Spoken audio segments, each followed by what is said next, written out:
മോസ്കോയും പാശ്ചാത്യ രാജ്യങ്ങളും തമ്മിലുള്ള ശീതയുദ്ധ സമാനമായ അന്തരീക്ഷം മുമ്പെങ്ങുമില്ലാത്ത വിധം വഷളാകുന്ന സാഹചര്യത്തിലാണ് റഷ്യയിൽ നിന്ന് പുതിയൊരു നിർണായക വെളിപ്പെടുത്തൽ വരുന്നത്.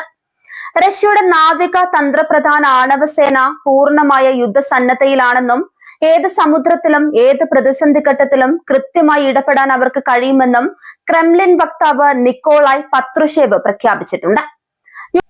യുക്രൈൻ യുദ്ധം ആരംഭിച്ച് വർഷങ്ങൾ പിന്നിട്ടിട്ടും റഷ്യയ്ക്ക് മേൽ കാര്യമായി മേൽക്കോയ്മ നേടാൻ നാറ്റോ സഖ്യത്തിന് സാധിക്കാത്ത പശ്ചാത്തലത്തിലാണ് അതീവ പ്രാധാന്യമുള്ള ഈ പ്രസ്താവന പുറത്തുവരുന്നത്. റഷ്യയുടെ രഹസ്യാന്വേഷണ ഏജൻസിയായ FSBയുടെ മുൻ മേധാവിയും വ്ളാഡിമിർ പുടിന്റെ വിശ്വസ്തനുമായ നിക്കോളാസ് പത്രുഷേവ് മോസ്കോയുടെ ഈ തന്ത്രപ്രധാന നീക്കത്തെ അതീവ ഗൗരവത്തോടെയാണ് ലോകത്തിന് മുൻപിൽ അവതരിപ്പിച്ചത്. ശത്രു രാജ്യങ്ങൾ റഷ്യയ്ക്ക് നേരെ ആദ്യം ആക്രമണം നടത്തിയാൽ പോലും അതിന് സമാനമായോ അല്ലെങ്കിൽ അതിനേക്കാൾ മാരകമായോ തിരിച്ചടിക്കാൻ ഈ ആണവ അന്തർവാഹിനികൾക്ക് സാധിക്കുമെന്ന് അദ്ദേഹം ഉറപ്പിച്ചു പറയുന്നു. റഷ്യയ്ക്ക് നേരെയുള്ള ഏതൊരു വിനാശകരമായ നീക്കവും സ്വയം നാശത്തിലേക്ക് നയിക്കുമെന്ന കൃത്യമായ മുന്നറിയിപ്പാണ് ഇതിലൂടെ അദ്ദേഹം പരോക്ഷമായി നൽകുന്നത്. റഷ്യയുടെ ഈ പുതിയ വെളിപ്പെടുത്തൽ വരുന്നത് യുക്രൈൻ കരിങ്കടലിലും മറ്റ് റഷ്യൻ നാവിക കേന്ദ്രങ്ങളിലും ആക്രമണം ശക്തമാക്കിയിരിക്കുന്ന ഒരു പ്രത്യേക സമയത്താണ്. റഷ്യയുടെ ഒട്ടനവധി നാവിക കപ്പലുകളെയും തീരദേശ അടിസ്ഥാന സൗകര്യങ്ങളെയും ലക്ഷ്യമിട്ട് യുക്രൈൻ തുടർച്ചയായി ഡ്രോൺ ആക്രമണങ്ങളും മിസൈൽ പ്രഹരങ്ങളും നടത്തുന്നുണ്ട്. റഷ്യയുടെ പ്രതിരോധ കോട്ടകളിൽ വിള്ളലുകൾ വീഴ്ത്താൻ തങ്ങൾക്ക് സാധിക്കുമെന്ന പാശ്ചാത്യ പ്രചാരണങ്ങൾക്കുള്ള ശക്തമായ മറുപടിയാണ് ആഴക്കടലിലെ ഈ ആണവസേനയുടെ സന്നദ്ധതാ പ്രഖ്യാപനം. ആധുനിക ലോകത്ത് ഒരു രാജ്യത്തിന്റെ ഏറ്റവും സുരക്ഷിതമായ ആണവായുധ സംഭരണികളായി കണക്കാക്കപ്പെടുന്നത് സമുദ്രത്തിനിടയിൽ സഞ്ചരിക്കുന്ന ബാലിസ്റ്റിക് മിസൈൽ അന്തർവാഹിനികളാണ്. കരയിലുള്ള സൈനിക താവളങ്ങളും ആകാശത്തുള്ള വിമാനങ്ങളും ഉപഗ്രഹ നിരീക്ഷണത്തിലൂടെയും റഡാറുകളിലൂടെയും ശത്രുക്കൾക്ക് എളുപ്പത്തിൽ കണ്ടെത്താനും തകർക്കാനും സാധിച്ചേക്കാം.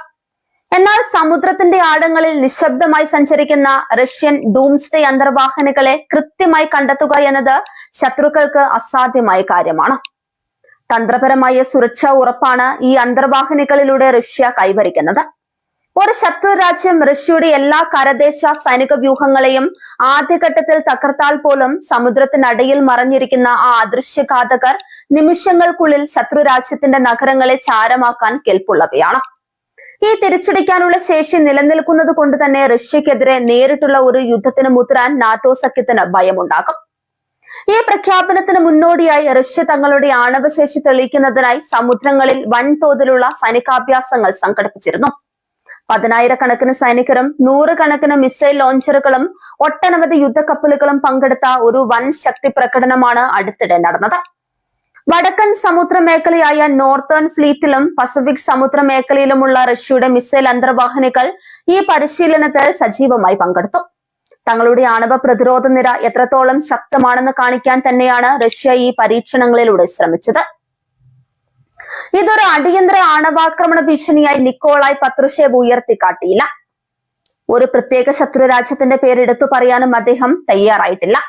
എന്നാൽ പാശ്ചാത്യ ചേരിക്കും അമേരിക്ക നയിക്കുന്ന നാറ്റോ സഖ്യത്തിനും ഈ സന്ദേശം വളരെ വ്യക്തമായി മനസ്സിലായിട്ടുണ്ട്. തങ്ങളുടെ അതിർത്തികളെ വളയാൻ നാറ്റോ ശ്രമിച്ചാൽ പണി ആകാശത്ത് നിന്നല്ല മറിച്ച് ആഴക്കടലിൽ നിന്നായിരിക്കും വരിക എന്ന ശക്തമായ മുന്നറിയിപ്പാണ് ക്രെംലിൻ ഇതിലൂടെ നൽകുന്നത്. റഷ്യയുടെ പക്കലുള്ള ആണവ അന്തർവാഹിനികളിൽ ചിലത് ലോകാവസാനത്തിന് വരെ കാരണമായേക്കാവുന്ന അത്രയും വിനാശകരമായ ആയുധങ്ങൾ വഹിക്കുന്നവയാണ്. ശത്രുക്കൾക്ക് ഒരു സൂചന പോലും നൽകാതെ മാസങ്ങളോളം വെള്ളത്തിനടിയിൽ കിടക്കാൻ ഇവയ്ക്ക് സാധിക്കും. ഉപഗ്രഹങ്ങൾക്ക് പോലും കണ്ടെത്താൻ കഴിയാത്ത വിധം സമുദ്രത്തിന്റെ അടിത്തട്ടിൽ ഒളിച്ചിരിക്കുന്ന ഈ യന്ത്രഭീമന്മാർ തന്നെയാണ് റഷ്യയുടെ ഏറ്റവും വലിയ പ്രതിരോധ കവചം. ഈ പ്രസ്താവന പുറത്തു വന്നതോടെ പാശ്ചാത്യ രാജ്യങ്ങളുടെ സൈനിക കേന്ദ്രങ്ങളിലും വലിയ ചർച്ചകളാണ് നടക്കുന്നത്. റഷ്യയുടെ ഓരോ അന്തർവാഹിനികളുടെയും സഞ്ചാരപഥങ്ങൾ കൃത്യമായി കണ്ടെത്താൻ നാറ്റോ തങ്ങളുടെ നിരീക്ഷണ സംവിധാനങ്ങൾ കൂടുതൽ ശക്തമാക്കിയിട്ടുണ്ട്. എങ്കിലും വിശാലമായ സമുദ്രപരപ്പിൽ ഇവയെ കണ്ടെത്തുക എന്നത് കടുത്ത വെല്ലുവിളിയാണ്. ഇതോടെ ഇരുപക്ഷവും തമ്മിലുള്ള അവിശ്വാസവും സംഘർഷവും മുൻപത്തേക്കാൾ വർദ്ധിച്ചിട്ടുണ്ട്. യുക്രൈൻ യുദ്ധഭൂമിയിൽ പാശ്ചാത്യ രാജ്യങ്ങൾ കൂടുതൽ മാരകമായ ആയുധങ്ങൾ വിതരണം ചെയ്യുന്നത് റഷ്യയെ പ്രകോപിപ്പിക്കുന്നുണ്ട്. ഈ അവസരത്തിൽ ആണവായുധങ്ങൾ പ്രയോഗിക്കാനുള്ള റഷ്യയുടെ സാധ്യതകളെ കുറിച്ച് മുൻപും അന്താരാഷ്ട്ര തലത്തിൽ ആശങ്കകൾ ഉണ്ടായിരുന്നു. എന്നാൽ തങ്ങൾ ആദ്യം ആയുധം പ്രയോഗിക്കില്ലെന്നും എന്നാൽ ആക്രമിക്കപ്പെട്ടാൽ തങ്ങളെ തടയാൻ ആർക്കും കഴിയില്ലെന്നുമുള്ള സന്ദേശമാണ് പത്രുഷേവിന്റെ വാക്കുകളിൽ അടങ്ങിയിട്ടുള്ളത്. ആഗോള സുസ്ഥിരതയ്ക്ക് ഭീഷണിയാക്കുന്ന തരത്തിൽ വൻ ശക്തികൾ തമ്മിലുള്ള ഈ ബലപരീക്ഷണം ലോകരാജ്യങ്ങളെ കടുത്ത ആശങ്കയിലാക്കുന്നുണ്ട്. ഒരു ചെറിയ തെറ്റിദ്ധാരണ പോലും ലോകത്തെ ഒരു വലിയ ആണവ യുദ്ധത്തിലേക്ക് നയിച്ചേക്കാവുന്ന സാഹചര്യമാണ് നിലവിലുള്ളത്. സമുദ്രത്തിനടിയിലെ നിശബ്ദ യുദ്ധങ്ങൾ അന്താരാഷ്ട്ര നാവികപാതകളുടെ സുരക്ഷയെ പോലും ബാധിച്ചേക്കുമെന്ന ഭയവും നിലനിൽക്കുന്നുണ്ട്. റഷ്യ പുറത്തുവിട്ട വിവരങ്ങൾ പ്രകാരം അവരുടെ മിസൈലുകൾ അതിവേഗത്തിൽ ലക്ഷ്യസ്ഥാനത്ത് എത്തിച്ചേരാൻ കെൽപ്പുള്ളവയാണ്. ശത്രു രാജ്യങ്ങളുടെ പ്രതിരോധ സംവിധാനങ്ങളെ വെട്ടിച്ച് ലക്ഷ്യം കാണാൻ ഇവയ്ക്ക് സാധിക്കും.